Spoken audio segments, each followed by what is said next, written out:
Hello everyone, आज की इस वीडियो में हम पढ़ेंगे ग्लोबल डिपॉजिटरी रिसिप्ट के बारे में। ग्लोबल डिपॉजिटरी रिसिप्ट क्या है, इसको हम GDR के नाम से जानते हैं। It is a negotiable document and it can be traded freely like any other security.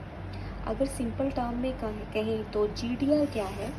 मान लीजिए कि किसी कंपनी को पैसों की ज़रूरत है, तो वो कंपनी क्या करेगी, मार्केट में अपने शेयर्स को इशू करेगी। अब मान लीजिए कंपनी इंटरनेशनल मार्केट से पैसा उठाना चाहती है, तो वो किसके थ्रू कर सकती है, that is possible through the GDR, global depository receipt. यहाँ पर मैंने एग्जांपल लिया है इंडियन कंपनी का। मान लीजिए एक इंडियन कंपनी है, उसने शेयर्स इशू करने हैं। कौन सी करेंसी में इशू करेगी, that will be in the local currency, that is the Indian rupees. मान लीजिए वो अमेरिका का कोई पर्सन है, वो भी इंडियन कंपनी में इन्वेस्ट करना चाहता है, तो वो कैसे कर सकता है, that is possible through the global depository receipt. यहाँ पर रोल होगा एक डिपॉजिटरी बैंक का। डिपॉजिटरी बैंक क्या करेगा, it will issue a depository receipt against these shares. Company ने शेयर्स इशू किए, डिपॉजिटरी बैंक ये शेयर्स ले लेगा और इसके बदले में क्या कर देगा, इशू कर देगा डिपॉजिटरी रिसिप्ट।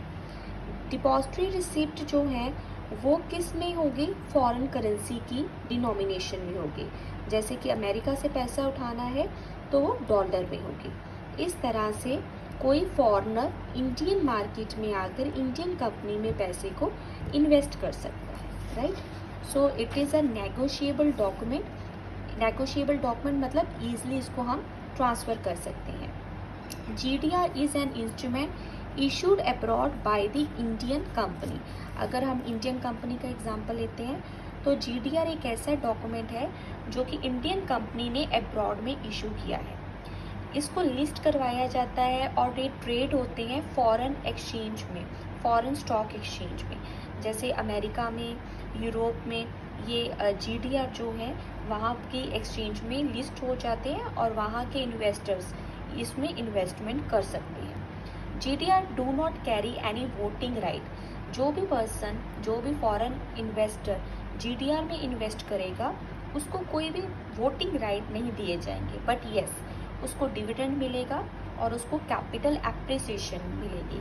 कैपिटल एप्रिसिएशन का मतलब ये है कि आज आप 100 रुपीज़ लगाते हैं किसी कंपनी में, तो मान लीजिए 6 महीने के बाद या फिर 1 साल के बाद आपके शेयर की वैल्यू 300 हो जाती है, तो जो 200 का इंक्रीज़ हुआ है उसे हम कैपिटल एप्रिसिएशन कहेंगे, ठीक है। इंडिया में बहुत सारी कंपनीज हैं लाइक इन्फोसिस, रिलायंस, विप्रो, ICICI, जिन्होंने GDR इशू किए हैं। GDR को अगर हम और सिंपल टर्म में डिफाइन करें तो GDR is the bank certificate issued in more than one country for the shares in a foreign company.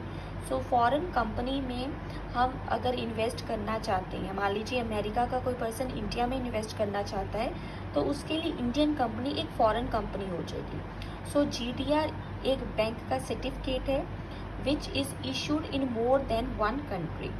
GDR is typically on American stock exchange as well as Asian exchanges.